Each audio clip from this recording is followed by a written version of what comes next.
Marvel cinematic യൂണിവേഴ്സിൽ power stone എത്രമാത്രം dangerous ആണെന്നും അതേപോലെ തന്നെ പവർഫുൾ ആണെന്നും നമ്മൾ കണ്ടിട്ടുണ്ട്. ഒരു സെലസ്റ്റിയല് ഒരു എൻറ്റയർ പ്ലാനറ്റിനെ തന്നെ പവർ സ്റ്റോൺ ഉപയോഗിച്ച് നശിപ്പിക്കുന്നുണ്ട്. എന്നാൽ പവർ സ്റ്റോണെ ഓവർ പവർ ചെയ്ത അല്ലെങ്കിൽ പവർ സ്റ്റോണിന്റെ അറ്റാക്കിനെ സർവൈവ് ചെയ്ത അവഞ്ചേഴ്സും മാർവൽ സിനിമാറ്റിക് യൂണിവേഴ്സിൽ ഉണ്ട്. അവർ ആരൊക്കെയാണെന്ന് നമുക്കൊന്ന് നോക്കിയാലോ. Number 1, Thor. Thanos power stone ഉപയോഗിച്ച് തോറിനെ ഒരുപാട് ടോർച്ചർ ചെയ്യുന്നുണ്ട്. പവർ സ്റ്റോണിന്റെ നേരിട്ടുള്ള അറ്റാക്കിനെ സർവൈവ് ചെയ്ത തോർ എത്രമാത്രം ശക്തനായിരിക്കും. നമ്പർ 2, ടോണി സ്റ്റാർക്ക് അഥവാ അയൺമാൻ. ടൈറ്റനിൽ വെച്ച് താനോസ് പവർ സ്റ്റോണിന്റെ സഹായത്തോടെ അയൺമാനെ അറ്റാക്ക് ചെയ്യുന്നുണ്ടെങ്കിലും തന്റെ നാനോ ഷീൽഡിന്റെ സഹായത്തോടെ അയൺമാൻ പവർ സ്റ്റോണിന്റെ അറ്റാക്കിനെ പ്രതിരോധിക്കുന്നുണ്ട്. ഓർക്കണം, ടോണി സ്റ്റാർക്ക് വെറും ഒരു മനുഷ്യനാണ്. മാർവൽ സിനിമാറ്റിക് യൂണിവേഴ്സിൽ താനോസിനെ ഏറ്റവും അധികം ഞെട്ടിച്ച അവഞ്ചേഴ്സ് ആരൊക്കെയാണെന്ന് നമുക്കൊന്ന് നോക്കിയാലോ.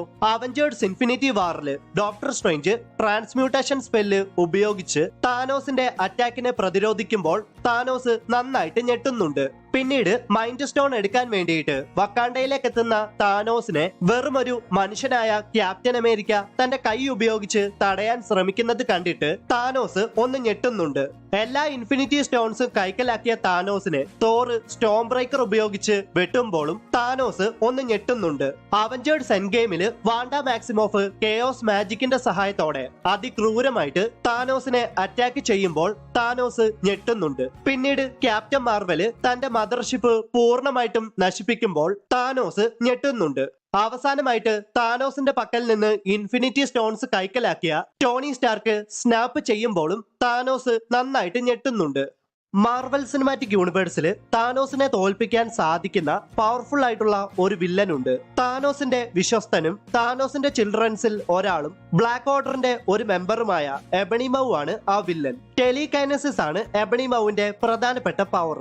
അവഞ്ചേഴ്സ് ഇൻഫിനിറ്റി വാറില് തോറിനെയും ഡോക്ടർ സ്ട്രേഞ്ചിനെയും വളരെ ഈസി ആയിട്ട് തന്നെ എബണി മൗ ഡിഫീറ്റ് ചെയ്യുന്നുണ്ട്. തോറിനെയും ഡോക്ടർ സ്ട്രേഞ്ചിനെയും ഈസി ആയിട്ട് ഡിഫീറ്റ് ചെയ്ത എബണി മൗവിന് താനോസിനെ തോൽപ്പിക്കാൻ അത്ര പാടൊന്നുമില്ലെന്നാണ് എനിക്ക് തോന്നുന്നത്. എന്തായാലും എബണി മൗ താനോസിനെ ബിട്രേ ചെയ്യത്തില്ലെന്ന് ഉറപ്പാണ്. അഥവാ താനോസിനെ എബണി മൗ ബിട്രേ ചെയ്താലും എബണി മൗവിനെ തടയാനുള്ള എന്തെങ്കിലും ഒരു മാർഗം താനോസ് കണ്ടിട്ടുണ്ടാവാതിരിക്കത്തില്ല. താനോസ് അത്ര മണ്ടനൊന്നുമല്ലല്ലോ. എന്താണ് നിങ്ങൾക്ക് തോന്നുന്നത്? മാർവൽ സിനിമാറ്റിക് യൂണിവേഴ്സിലെ ഒരുപാട് ഡിലീറ്റഡ് സീൻസ് നമ്മൾ കണ്ടിട്ടുണ്ട്.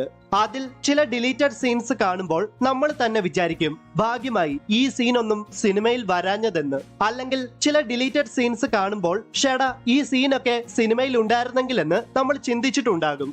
എന്നാൽ MCUവില് ഒരിക്കലും ഡിലീറ്റ് ചെയ്യേണ്ടിയിരുന്നില്ല എന്നെനിക്ക് തോന്നിയ ഒരു ലെജൻഡറി ഡിലീറ്റഡ് സീനുണ്ട്. എല്ലാവർക്കും വേണ്ടി തന്റെ ജീവൻ സ്വയം സാക്രിഫൈസ് ചെയ്ത ടോണി സ്റ്റാർക്ക് അഥവാ അയൺമാന് മുന്നിൽ ഒരു ഗോഡും കിങ്ങും സൂപ്പർ സോൾജിയറും സോൾസറും ഏലിയൻസും ഹ്യൂമൻസും ഒരേപോലെ മുട്ടുകുത്തി റെസ്പെക്ട് ചെയ്യുന്ന ആ ലെജൻഡറി ഡിലീറ്റഡ് സീന്.